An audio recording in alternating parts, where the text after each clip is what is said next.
Bismillahirrahmanirrahim wa salatu wassalamu ala maulana rasulillah wa ala alihi wa sahbihi ajma'in. Bon, aujourd'hui j'ai décidé d'entamer avec vous une nouvelle vidéo concernant la gestion à distance des serveurs Windows 2012. Moi je vois normalement ce sujet il est très intéressant. Bien pourquoi? Parce que tout simplement on ne peut pas gérer normalement un serveur dans une salle informatique vu normalement la température qui est très basse bien sûr au niveau de cette salle informatique. Donc il est très intéressant bien sûr de contrôler les serveurs à partir de votre bureau par exemple. Donc comme j'ai dit bien sûr notre sujet ce sera la gestion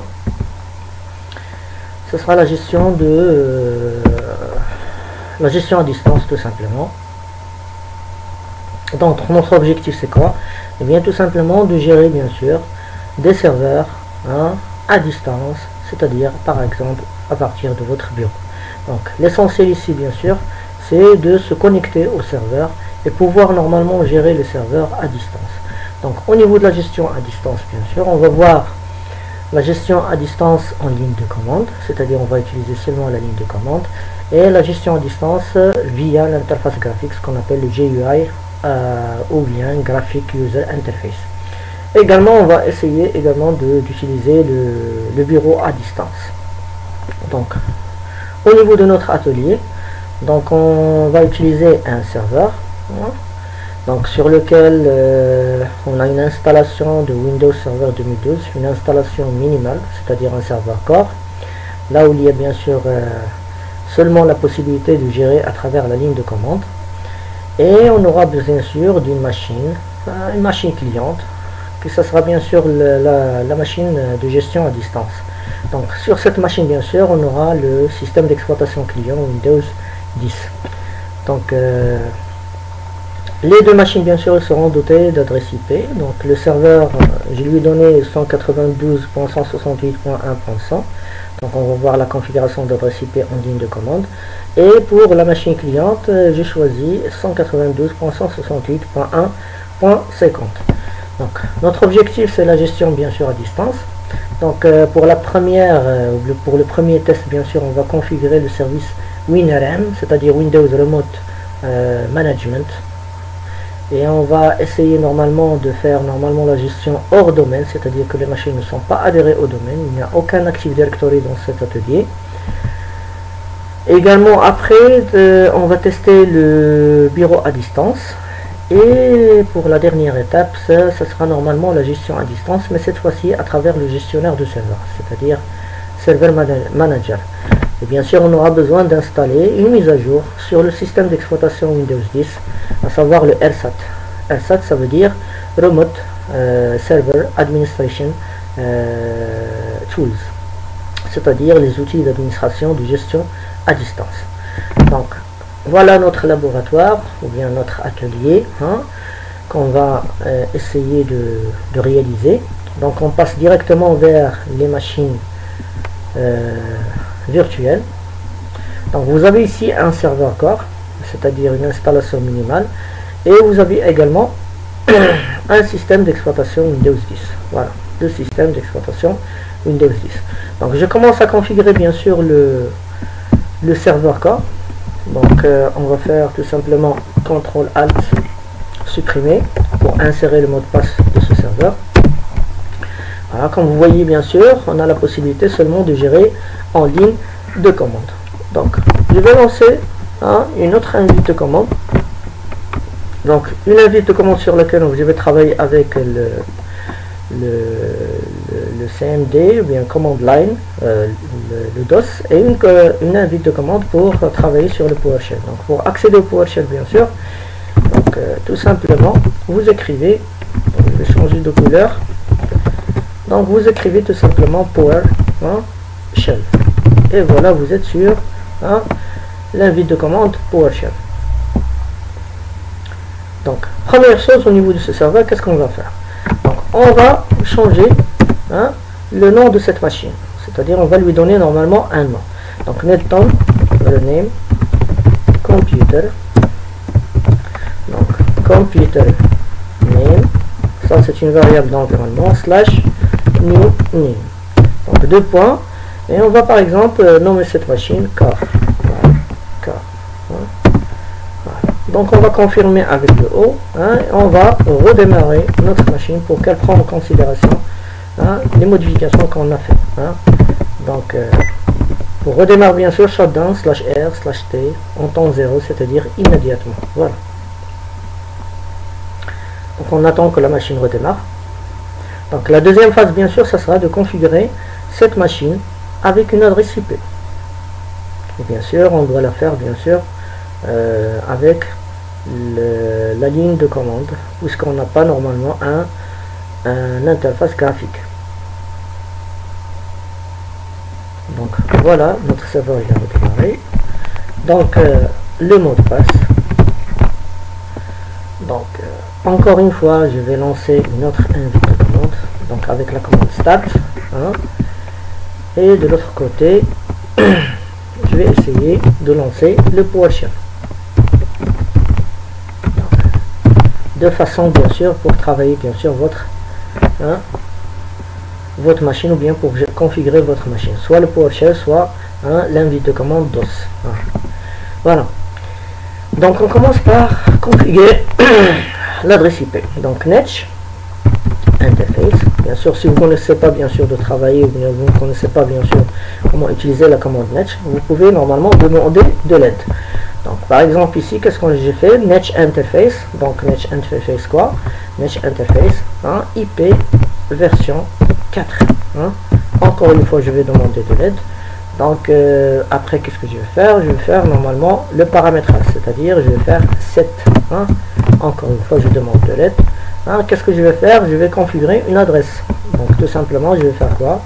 Donc 7, hein, adresse. Je demande de l'aide encore une fois. Donc ici, ils vous ont donné bien sûr un exemple. Hein. Donc vous avez un exemple comment configurer une adresse IP à travers la ligne de commande.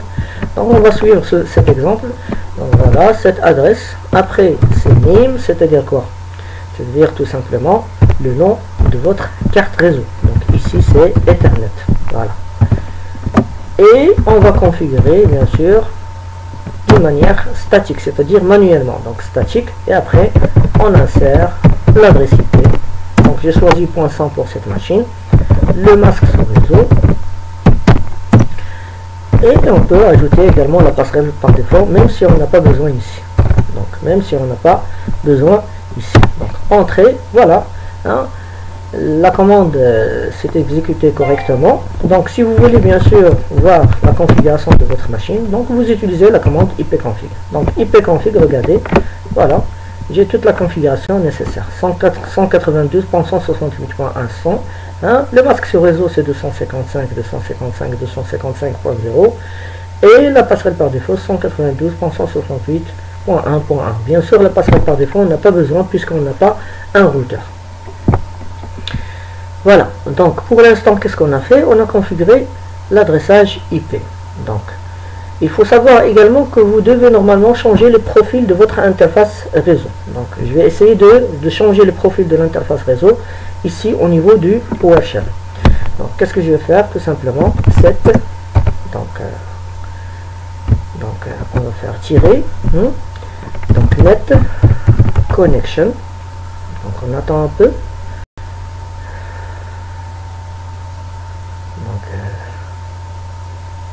Donc net, set pardon, tirer net connection profile. Donc après, donc on va déterminer l'interface alias. Donc notre interface c'est Ethernet, et après on va choisir la catégorie du profile.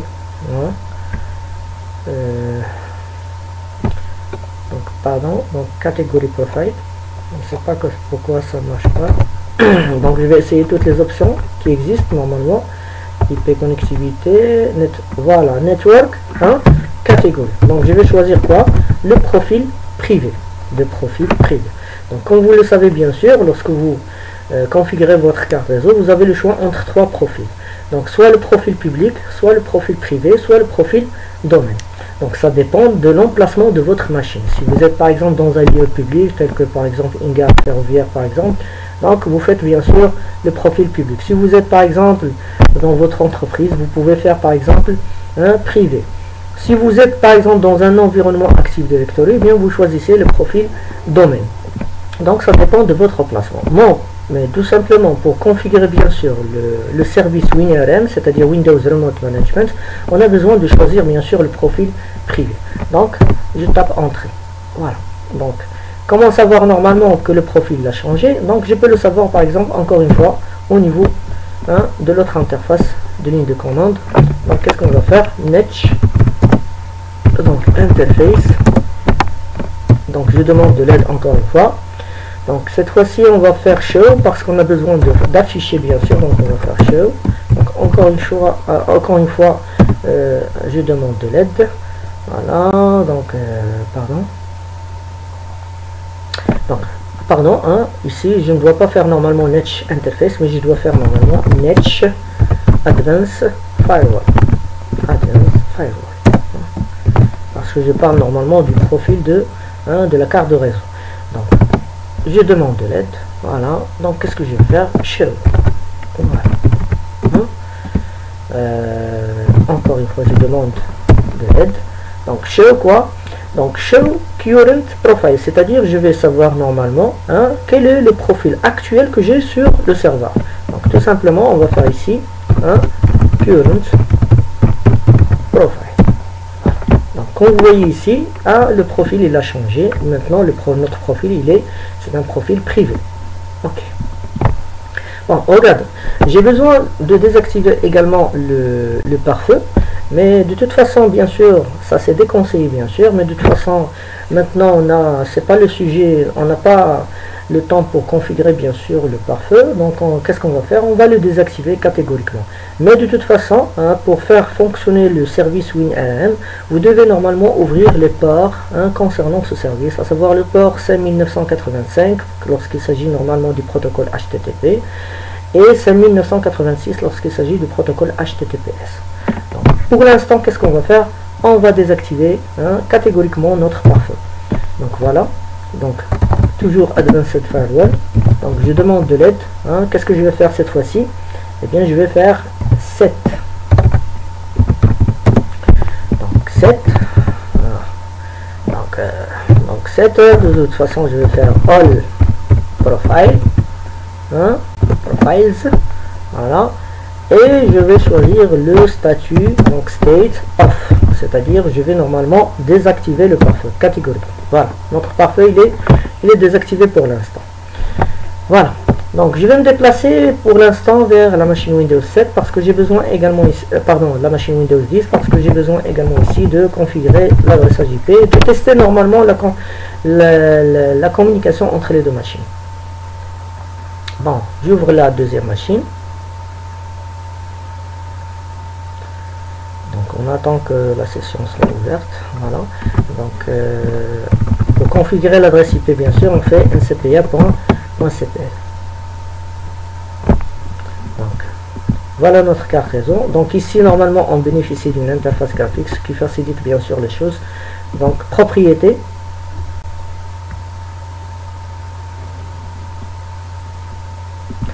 TCP/IP version 4. Et ici pour cette machine, on a dit normalement qu'on a choisi 192.1.50, le masque sous réseau, et voilà. Voilà. On va pas oublier également ici de désactiver le pare-feu. Donc on va chercher le panneau de configuration. Panneau de configuration. Voilà.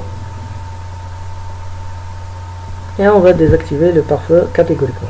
Bien sûr, j'ai dit, ça c'est déconseillé. Normalement, on doit ouvrir le port 5985 et 5986 pour permettre l'utilisation de ce service, à savoir le WinRM, c'est-à-dire Windows Remote Management. Bon, qu'est-ce qu'on doit faire maintenant? On a besoin de tester la communication entre les deux machines. Donc je vais faire un ping vers quoi? Vers le serveur 192.168.1. Donc comme vous voyez ici, la communication ça passe très bien. Donc au niveau du serveur également, je vais tester le ping de l'autre côté, 192.168.1.50. Et bien ça marche très bien également. Donc toujours sur le serveur. Hein. Qu'est-ce qu'on va faire? Donc on a besoin maintenant, hein, de configurer ou bien d'activer le service WinRM. Hein. On a besoin d'activer le service WinRM. Comment on va faire? Tout simplement, vous utilisez la commande WinRM, hein, quick config, c'est-à-dire vous allez écrire normalement -c. Hein. Voilà. Donc on va faire Y, c'est-à-dire yes. Voilà. Donc encore une fois, je vais essayer, hein, de s'assurer que le service a été normalement bien configuré. Donc on voit ici le service. Attendez, voilà. Donc, le service est déjà en cours d'exécution sur cet ordinateur. WinRM est déjà configuré pour la gestion à distance sur cet ordinateur. Regardez, puisque nous sommes normalement dans un environnement qui n'est pas, c'est-à-dire que les machines ne sont pas membres du domaine, donc on a besoin d'approuver les machines qui ont le droit, hein, de se connecter à ce serveur. Donc comment on fait ça normalement? Vous faites WinRM, hein, et vous faites set, encore une fois WinRM, donc /config /client, voilà, et vous faites arrobas, vous ouvrez la colette, voilà, et on va écrire trusted hosts, voilà. Donc on va faire égal des guillemets et on va autoriser quoi? Le serveur core avec quoi? Avec la machine 192.168.1.50, c'est-à-dire maintenant que la machine cliente, à savoir le Windows 10, elle a le droit normalement de gérer à distance normalement ce serveur. Donc voilà la commande qu'on a fait. Donc il y a une erreur au niveau, hein, donc j'ai fait normalement une erreur ici, hein, j'ai pas normalement noté la commande comme il faut, donc il me manque ici la lettre N. Voilà, entrée.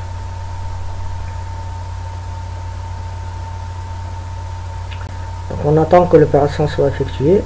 Donc alors ressources, voilà, j'ai fait encore une fois une erreur. Voilà, donc regardez ici, hein, hosts, normalement la lettre H doit être normalement un, hein, majuscule. Donc ici normalement il est sensible à la casse. Donc entrée, voilà. Donc, le travail a été fait normalement. Donc trusted host, on a deux machines, le serveur core et l'adresse IP de la machine cliente. Regardez ici, il ne faut pas oublier normalement les ports, hein, utilisés par ce service. Donc pour le HTTP c'est 5985 et pour le HTTPS 5986. Bien sûr nous on va utiliser le HTTP. Pourquoi? Bien tout simplement parce que le HTTPS il a besoin du protocole SSL et donc on aura besoin d'un certificat SSL. Donc voilà, donc je crois que ce serveur il est normalement configuré pour recevoir normalement une connexion à distance. Il faut normalement se déplacer vers quoi? Vers la machine cliente et activer également le service ici. Voilà. Donc ici également on a besoin de changer normalement le profil, hein, le profil de la carte réseau. Bien tout simplement vous faites sec.pol.msc, c'est-à-dire on va accéder à la stratégie, hein, la stratégie locale. Donc stratégie de gestion du gestionnaire de la liste réseau. Donc vous avez ici réseau identifié et vous cochez privé. Donc on applique OK. Voilà. Donc on peut voir bien sûr le profil si vous voulez. On peut faire Netch par exemple, Advanced, hein, donc, Firewall, voilà. Et on va faire Show, hein, on va faire Current, hein, Profile, je crois, si je ne me suis pas trompé bien sûr, hein, Current Profile. Voilà, regardez, et bien le profil également ici, c'est privé. Voilà. Sélectionné, il est privé. Voilà. Donc, on continue. Maintenant, qu'est-ce qu'on va faire? On va activer le WinRM de la même façon qu'on a fait sur le serveur. Hein. Donc, WinRM, j'ai oublié encore une fois ici la lettre N. Voilà. Et culon, c'est-à-dire quick config. Voilà. Yes. Voilà. Regardez, pour l'instant, il me dit que l'accès est refusé. Pourquoi? Parce que normalement, je dois normalement exécuter l'info de commande en tant que quoi? En tant qu'administrateur. Parce que l'utilisateur pour l'instant c'est un utilisateur avec pouvoir, mais c'est pas un administrateur. Donc bouton droit, exécuter en tant qu'administrateur. Voilà. Voilà. Donc la même commande, winrm, qui lance cette, c'est-à-dire quick config. Voilà, yes. Voilà, encore une fois yes. Voilà. Donc voilà. Je dois m'assurer pour que le service a été normalement activé correctement. Et regardez ici. Donc vous avez WinRM est déjà configuré pour la gestion à distance. Donc qu'est-ce qu'il nous reste? Il nous reste bien sûr de tester normalement ce service, c'est-à-dire d'exécuter des commandes à distance sur le serveur Core. Donc comment on fait ça? WinRS cette fois-ci. -R. Voilà, 2 points. Le protocole c'est HTTP, 2 points, 2 slash, et le nom du serveur. Le nom du serveur c'est Core. Le numéro de port du service 5985. Voilà. Il ne faut pas oublier normalement l'utilisateur pour l'authentification, c'est l'administrateur du serveur Core. Donc, administrateur -P, c'est le mot de passe.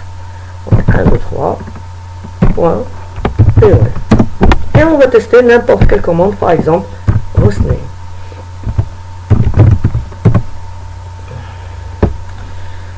Donc voilà, il y a un problème. Voilà. Donc on a oublié bien sûr d'approuver normalement. Comme on l'a fait sur le serveur, on a besoin également d'approuver ici. Donc on va faire CLS. Donc winrm 7 winrm slash config et slash client. Donc arrobas. Donc j'ouvre la collette et j'écris trusted hostess, pardon.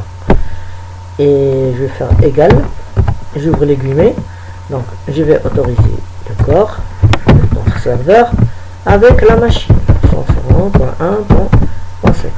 Je ferme les guillemets et je ferme également la collette. Donc entrée, voilà. Donc maintenant qu'est-ce qu'on va faire? On va recommencer la même commande qu'on a fait la dernière fois. Voilà, il est toujours ici, winrs-r, http, etc. etc. L'authentification, l'administrateur, le mot de passe et la commande à exécuter à distance, donc hostname. Voilà, on attend l'exécution.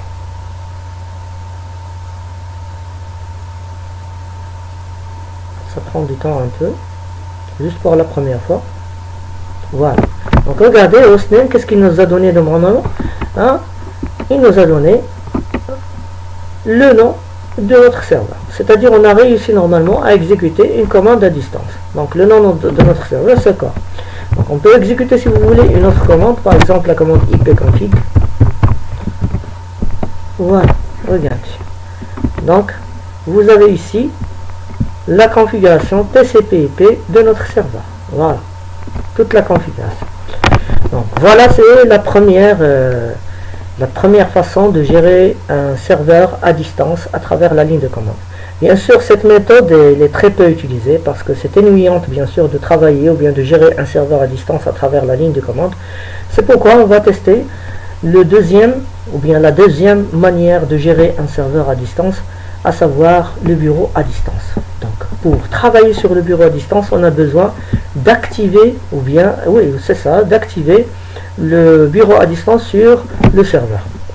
C'est-à-dire autoriser les machines d'accéder à ce serveur à travers le bureau à distance. Comment on va faire ça? Regardez, je vais utiliser le sconfig.cmd.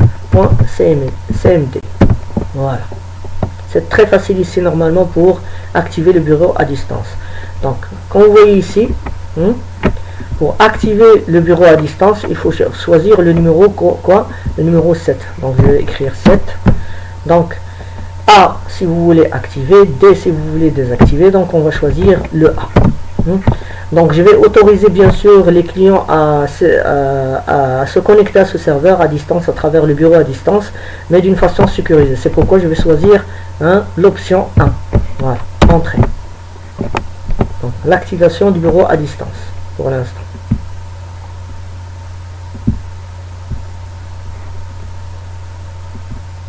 Voilà.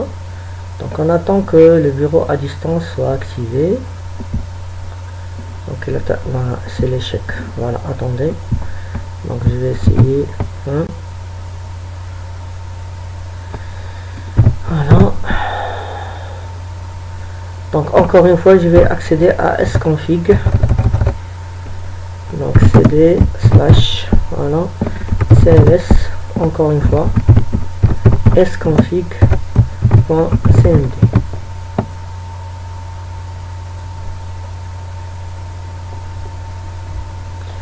Donc on va voir si le bureau à distance il est toujours désactivé. S'il est toujours désactivé, on va essayer encore une fois. Donc il est toujours désactivé, donc je vais faire le 7. Donc j'active et je choisis l'option numéro 1. Voilà, le bureau à distance est activé pour l'instant. Voilà. Regardez, vous pouvez vérifier bien sûr. Donc modifier, sélectionner. Donc regardez ici, voilà le bureau 1, voilà, il est activé. Voilà, il est activé. Voilà. Donc maintenant, puisque le bureau à distance il est activé sur le serveur, on peut accéder à travers cette machine. C'est-à-dire, encore une fois, je vais chercher le bureau à distance. Donc pour accéder au bureau à distance, toutes les applications. Donc vous cherchez accessoires Windows et vous aurez ici le bureau à distance. Donc on clique sur bureau à distance. Donc ici, qu'est-ce qu'on va insérer? On va insérer l'adresse IP de notre serveur. Voilà, ok. Voilà, donc il nous demande bien sûr l'authentification toujours. Donc le serveur, c'est le serveur core, c'est le nom du serveur. Anti/ bien sûr, administrateur, c'est-à-dire le compte administrateur de ce serveur. Donc après le mot de passe. Voilà. Donc bien sûr, il n'y a pas de certificat, on va vers oui. Voilà.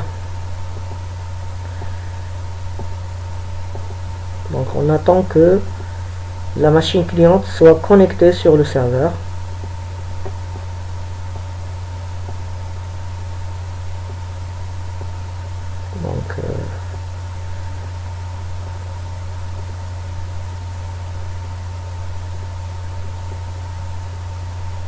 Donc comme vous voyez, voilà, nous sommes connectés sur le serveur, c'est-à-dire je peux travailler à partir de la machine cliente sur le serveur core. Donc je peux exécuter des commandes comme vous voyez, donc il n'y a pas de problème. Donc, par exemple ici, je peux faire par exemple le 15, donc voilà, pour quitter le sconfig. Voilà le bureau à distance, on a testé le bureau à distance. Mais comme vous voyez, l'inconvénient du bureau à distance, c'est que lorsque vous êtes connecté sur un serveur core, vous n'aurez que la ligne de commande toujours. Donc, regardez, notre serveur, c'est un serveur core, et je crois qu'il est très intéressant normalement de gérer un serveur core, là où il n'y a pas bien sûr, d'interface graphique, à partir d'une machine cliente avec une interface graphique. À partir d'une machine cliente avec l'interface graphique. Donc c'est vrai que notre serveur ne dispose pas d'une interface graphique, mais on peut le gérer à distance avec une interface graphique. Donc pour l'instant, je viens de connecter du bureau à distance. Voilà. Et qu'est-ce que je vais faire? Donc pour pouvoir normalement gérer un serveur core à distance avec une interface graphique, on a besoin de faire une petite mise à jour sur la machine cliente, à savoir la machine Windows 10. C'est-à-dire on a besoin d'installer les RSAT, c'est-à-dire Remote Server Administration Tools, ou bien les outils d'administration à distance. Donc pour les installer, bien sûr, c'est très facile, bien sûr. Au niveau de Google, vous écrivez RSAT et vous écrivez par exemple Windows 10 et vous cherchez bien sûr les outils d'administration qui sont compatibles avec votre machine, à savoir la machine Windows 10. Moi j'ai déjà normalement les outils d'administration, donc je vais les copier sur ma machine virtuelle. Donc ici Tools, voilà, donc Windows 10, et je vais prendre par exemple ce package de mise à jour. Donc je vais faire copier et je vais le copier sur la machine cliente. Voilà. Donc c'est collé. Voilà. Donc qu'est-ce qu'il me reste? Bien sûr, il me reste normalement d'exécuter ce package. Comme vous voyez, normalement ce package il a une extension .msu. Ça veut dire quoi? Ça veut dire Microsoft Update. Donc c'est une mise à jour. Donc on clique deux fois, c'est très facile. Vous faites suivant, suivant, suivant, tout simplement, et jusqu'à ce que l'installation soit effectuée. Voilà, on dit normalement mise à jour, donc on va accepter la mise à jour.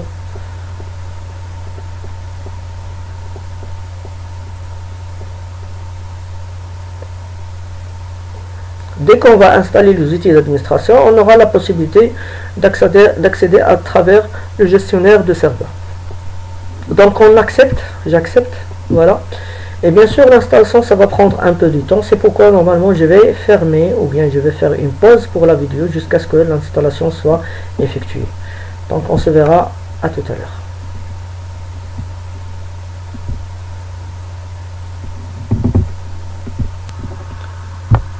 Bon, de retour, comme vous voyez, l'installation est terminée. Donc on ferme. Donc maintenant, on a la possibilité d'accéder au gestionnaire de serveur. Donc toutes les applications et vous cherchez gestionnaire de serveur. Voilà, voilà, voilà. Donc on se trouve gestionnaire de serveur. Donc je ne veux pas le gestionnaire de serveur ici. Voilà. Donc attendez, donc encore une fois,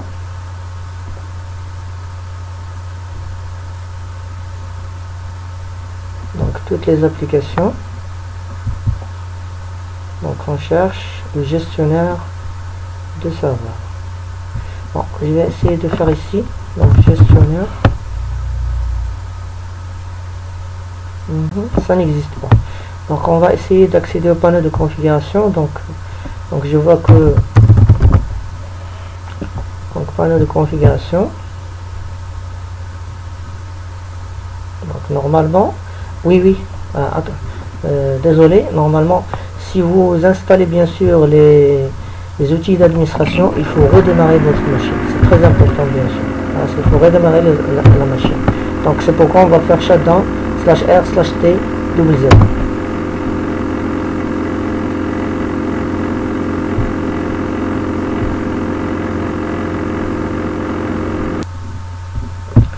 Bon, voilà, notre machine est redémarrée, donc on accède avec un compte d'utilisateur sur cette machine. Voilà. Cette fois-ci, on pourra bien sûr accéder au gestionnaire de serveur puisqu'on a redémarré la machine pour que l'installation du paquet soit correctement accomplie. Donc, encore une fois, donc le menu démarrer. Donc on choisit ici toutes les applications.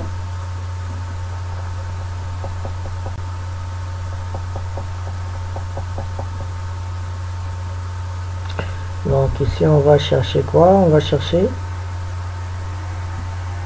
donc toujours le gestionnaire de serveur, ça n'existe pas, je ne sais pas pourquoi. Donc c'est bizarre. Donc attendez. Voilà, système Windows, gestionnaire de tâches. Bon, je vais écrire ici gestionnaire de serveur encore une fois. Donc ça n'existe pas. Donc je vais essayer de redémarrer la machine encore une fois, peut-être que ça va marcher. Donc on se verra après.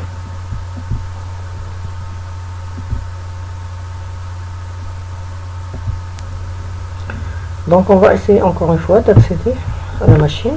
Donc espérons que cette fois-ci ça va marcher très bien. Moi je pense normalement que c'est un problème d'actualisation, donc on va voir. Donc parce que le package a été installé correctement. Donc normalement on doit avoir normalement le gestionnaire de serveur. Donc encore une fois je vais essayer. Donc le menu démarrer, toutes les applications, et je cherche le gestionnaire, le voilà, donc c'est un problème d'actualisation, pas plus. Donc voilà, donc vous avez ici le gestionnaire de serveur, donc on va essayer d'accéder à ce gestionnaire. Donc voilà, je clique.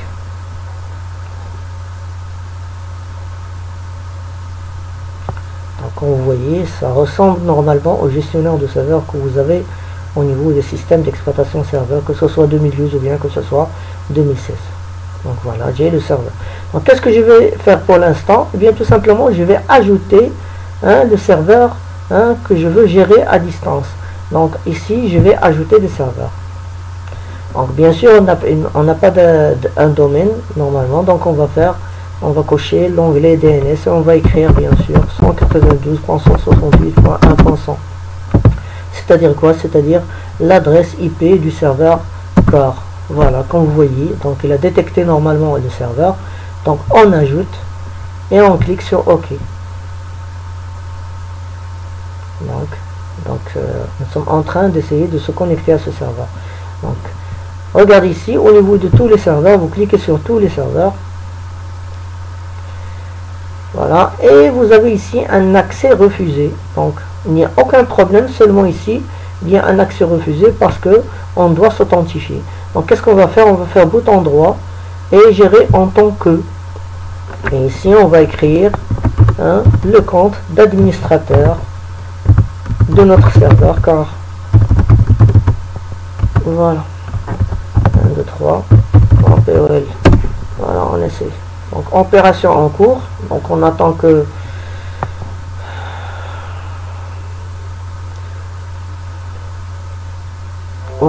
la connexion soit effectuée. Donc toujours l'opération en cours.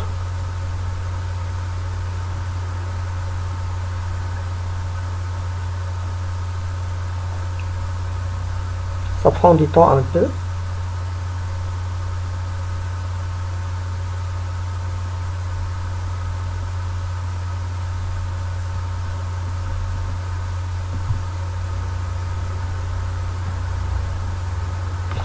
Voilà. Donc maintenant notre serveur, nous sommes connectés à notre serveur à distance. Donc core 192.168.1.100. Regardez ici, vous avez une connexion qui est activée bien sûr.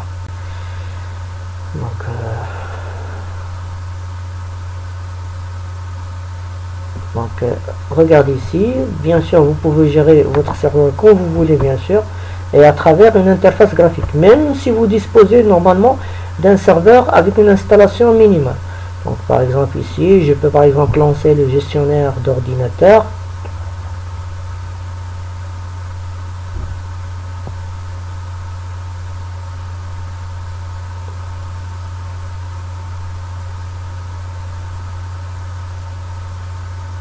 Donc on attend que le gestionnaire d'ordinateur soit ouvert.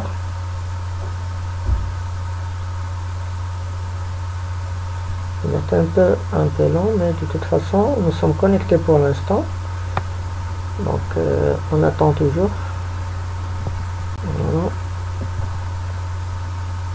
Voilà. Donc il est un peu très long. Donc qu'est-ce qu'on va faire? Donc ici vous avez le gestionnaire d'ordinateur. Regardez ici, c'est votre serveur core. Et vous avez ici utilisateur égaux, par exemple. On peut gérer par exemple les utilisateurs à partir d'ici, bien sûr, c'est-à-dire à partir de la machine client.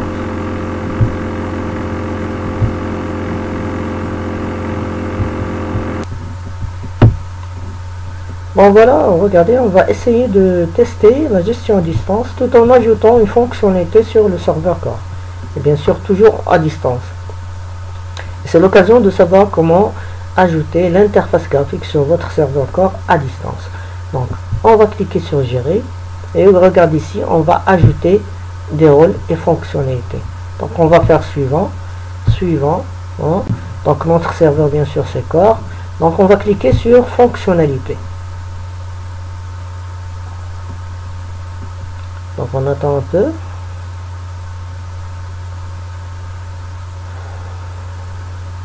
Donc ça prend du temps un peu.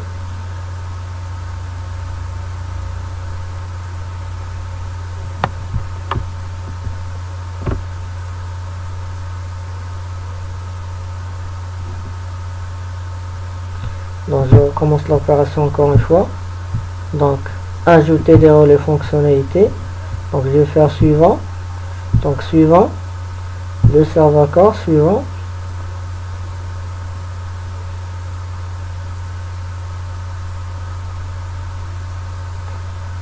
Donc je vois qu'il est très lent normalement, je ne sais pas pourquoi, mais de toute façon la connexion a été établie avec le serveur, donc on attend, hein.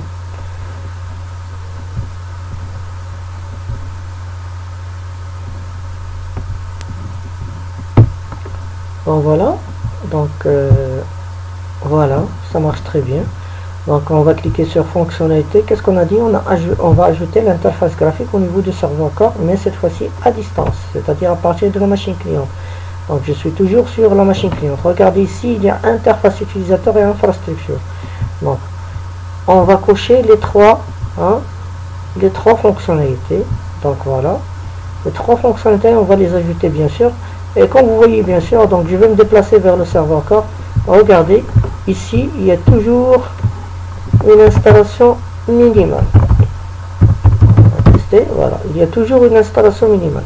Donc dès que je vais normalement ajouter au niveau de la machine cliente ces fonctionnalités, donc on aura l'interface graphique sur le serveur corps. Donc je vais faire suivant. Donc bien sûr, si on a besoin de redémarrage, bien sûr, je clique, je coche redémarrage. Donc et on installe. Donc je vais vous laisser pour l'instant jusqu'à ce que l'installation soit effectuée.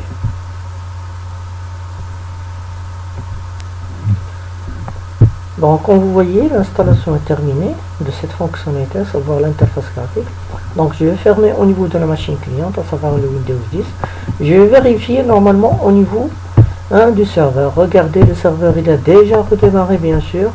Donc on va ouvrir la session de l'administrateur et on va vérifier si l'interface graphique a été installée. Donc voilà. Donc on attend un peu que...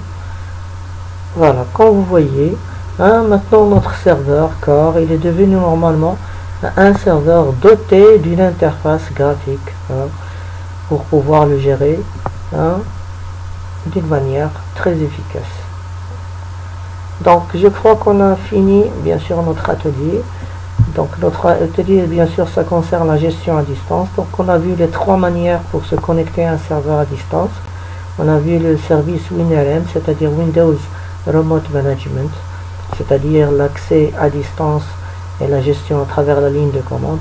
On a vu également l'utilisation du bureau à distance et on a vu le gestionnaire de serveur tout en installant les outils d'administration sur la machine cliente. Donc merci pour votre attention, on se verra pour la prochaine vidéo, Inch'Allah.